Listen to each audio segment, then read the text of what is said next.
Hey guys देखिए, एक ऐसा स्टॉक है जो लगभग बॉटम पे देखने को मिल रहा है 40-50% गिरावट के बाद। ऑलमोस्ट 50% आप समझ लीजिए कई बार गिरा है, लेकिन सर अब जो है सीधा अपर सर्किट में देखने को मिल रहा है। सर सीधा अपर सर्किट में देखने को मिल रहा है। इस कंपनी के बारे में जानना ज़्यादा इंपॉर्टेंट है सर, ज़्यादा इंपॉर्टेंट है। और सैटरडे तक मैं डेटा सेंटर का वीडियो अपलोड करने वाला हूँ। सैटरडे तक ऑलमोस्ट रिसर्च कंप्लीट हो जाएगा, तो चैनल को सब्सक्राइब करके रखिएगा, तो वो नोटिफिकेशन और वीडियो आप तक पहुँच जाएगा।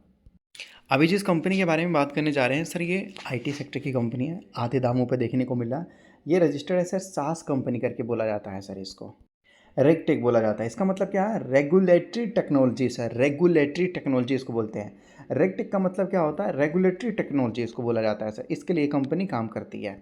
मतलब ये बोलती है कि देखिए ये एक रिफ़र करता है सॉफ्टवेयर एंड टेक्नोलॉजी से रिलेटेड, ये कंपनी बोलता है। जैसे कि किसी भी तरीके से किसी कंपनी को लॉ फॉलो करना हो, कंप्लायंस फॉलो करना हो, रूल्स फॉलो करना है, रेगुलेशंस वगैरह हो जाता है, तो ये कंपनी वो सारा काम देखती है। तो होता क्या है कि जैसे बड़े बड़े कंपनी होते हैं सब, बड़े बड़े कंपनी कोई मिस्टेक नहीं करना चाहते हैं, नहीं तो उनके पास बड़े बड़े चार्जेस भी लग जाते हैं। तो बोला जाता है कि समझने की कोशिश कीजिए कि जो बड़ी कंपनी होती है, जैसे कि बताया जाता है यहाँ पर बैंकिंग, इंश्योरेंस, फाइनेंस और भी बहुत सारे हेवी हेवी इंडस्ट्री होती है।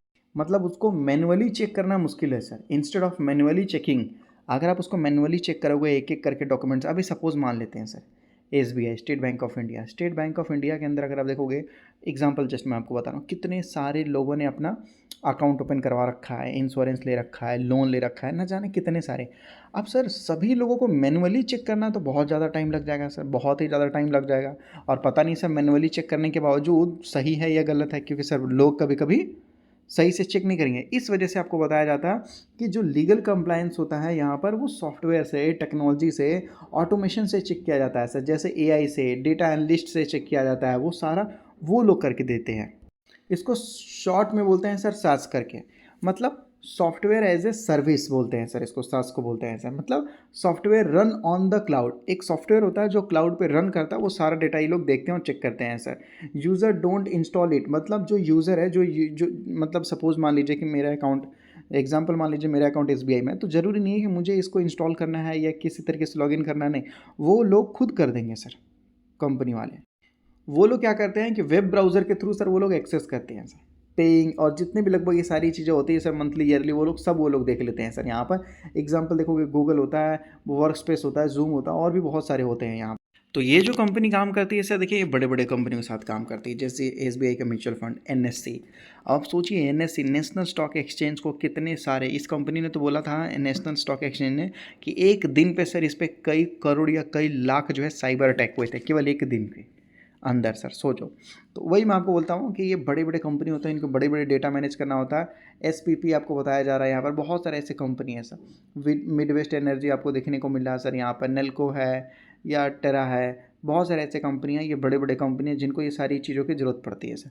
और ये कंपनी इंटरनेशनल मार्केट में भी काम करती है, ज़्यादातर बाहर ही काम करती है सर ये कंपनी। और उस कंपनी का नाम है सर IRIS बिजनेस सर्विस, उस कंपनी का नाम है IRIS बिजनेस सर्विसेज। अगर आप देखोगे तो सर ये स्टॉक कई बार हाई गया था, 600 रुपये का सर इसने टच किया था, ये देख सकते हो। 600 रुपीज़ को तो सर इसने टच कर ही दिया था ये सर। और 600 को टच करने के बाद सर ये लगभग जो बहुत ज़्यादा गिरा भी, 57 मतलब 60% टूटता हुआ नजर आया सर। और एक बार दो बार नहीं, कई बार लोगों को सर इसने परेशान किया है, अप एंड डाउन करते करते करते करते देख लीजिए। यहाँ पर आपको गिरावट दिख रहा होगा सर, ऊपर गया, फिर नीचे आया, फिर यहाँ ऊपर, फिर नीचे, फिर ऊपर, फिर नीचे, फिर ऊपर जाता हुआ नज़र आ रहा है। तो कहने का मतलब है कि सर गिरावट आया है, बिल्कुल बात सही है, गिरावट आया है, लेकिन ये कोई पहली बार गिरावट नहीं है सर। लेकिन उससे कंपनी का बिजनेस से कोई लेना देना नहीं है। जब लगभग ये स्टॉक यहाँ पर गिरा हुआ था, यहाँ पर जब ये गिर गया था, तो क्या हुआ था कि इस कंपनी के जो मेन मैनेजमेंट है, जो कि जिन्होंने सर इस कंपनी को बनाया, जो जिन्होंने इस कंपनी को बनाया, वो उनका डेथ हो चुका था सर, वो हमारे बीच नहीं रहे थे, जिसकी वजह से ये स्टॉक और गिरते गिरते गिरते गिरते बहुत नीचे आ गया सर, बहुत ही नीचे आ गया सर। तो मैनेजमेंट चेंज करना, फिर लगभग जो है बड़े पोस्ट पे किसी को बैठाना, कंपनी को कौन अब मैनेज करेगा, चलाएगा, देखना, ये वगैरह वगैरह बहुत सारी चीज़ें ऐसी होती है, जिसकी वजह से स्टॉक गिरता हुआ नजर आया। लेकिन अब संभलता हुआ नजर आ रहा है, और लगभग जो है स्टॉक अभी भी अगर देखेंगे तो बड़े लेवल से काफ़ी ज़्यादा टूटा हुआ है सर, देख लीजिए। 40-50% तो अभी भी टूटा हुआ है, लेकिन इसका मतलब ये नहीं कंपनी ख़राब है सर। कंपनी अच्छी है, कंपनी का बिजनेस अच्छा है, बस मैनेजमेंट में कोई प्रॉब्लम आ गया था, मैनेजमेंट में प्रॉब्लम आया था, जिसकी वजह से सर थोड़ा टेम्पररी प्रॉब्लम बोल सकते हैं, लेकिन कंपनी अच्छी है सर। नहीं तो अगर आप कंपनी का ओवरव्यू चेक करोगे, जैसे कंपनी का रेवेन्यू अगर आप चेक कीजिएगा 2021 से 2025 तक, तो ये धीरे धीरे बढ़ता हुआ ही नज़र आया है सर, धीरे धीरे धीरे बढ़ता हुआ ही नज़र आया है। 56 करोड़ से आज 125 करोड़ हो चुका है। तो हर साल अगर आप देखेंगे तो थोड़ा थोड़ा इंप्रूव हो रहा है, 56, 61, 73, 102, 125, तो धीरे धीरे इंप्रूव हो रहा है। ऐसा नहीं है कि कंपनी बिल्कुल कुछ नहीं कर रही है। अब उसके बाद देखेंगे net profit. Net profit check करेंगे तो देख लीजिए कंपनी का नेट प्रॉफिट कहाँ 2 करोड़ का था, 1 करोड़ का था, और आज लगभग 13 करोड़ का है सर, है ना। इम्प्रूवमेंट है ना सर। यहाँ पर बीच बीच में गिरावट होता है, 2022 में गिरावट हुआ था, लेकिन फिर क्या हुआ, अगले साल फिर रिकवर हो गया सर, हुआ ना। तो टेम्पररी गिरावट है, वो हम बोल सकते हैं, गिरावट हर जगह देखने को मिला है sir. Earning per share, EPS, company एक शेयर पे कितना पैसा कमा रही है कंपनी। पहले अगर आप देखोगे तो कंपनी 1.44 अराउंड ₹1.5 के बाद में कमा रही थी कंपनी, फिर देखिए लगभग कंपनी कहाँ से गिर गई, कहाँ चला गया। फिर अगले साल देख लीजिए 2.22 पर शेयर कंपनी ने कमाना स्टार्ट कर दिया, और आज तो 6.5 पर शेयर कमा रही है कंपनी। तो टेम्पररी गिरावट कहीं भी होती है, वो देखा जा सकता है, लेकिन चलेगा। यहाँ पर देखेंगे तो ज़्यादा 34% हिस्सेदारी प्रमोटर्स के पास है, बाकी पब्लिक के पास 37% हिस्सेदारी आपको दिखाई देगा, और उसके साथ साथ यहाँ पर लगभग जो है अदर्स भी हैं, डोमेस्टिक इन्वेस्टर्स भी है, थोड़े बहुत फॉरेन इन्वेस्टर्स भी आपको दिखाई दे देंगे सर। यहाँ पर आपको जहाँ तक देख सकते हो फॉरेन इन्वेस्टर्स ने थोड़ी बहुत अपनी हिस्सेदारी घटा ली थी पिछले क्वार्टर में, लेकिन इस क्वार्टर में देखिए सितंबर में फिर इन्होंने बढ़ा ली।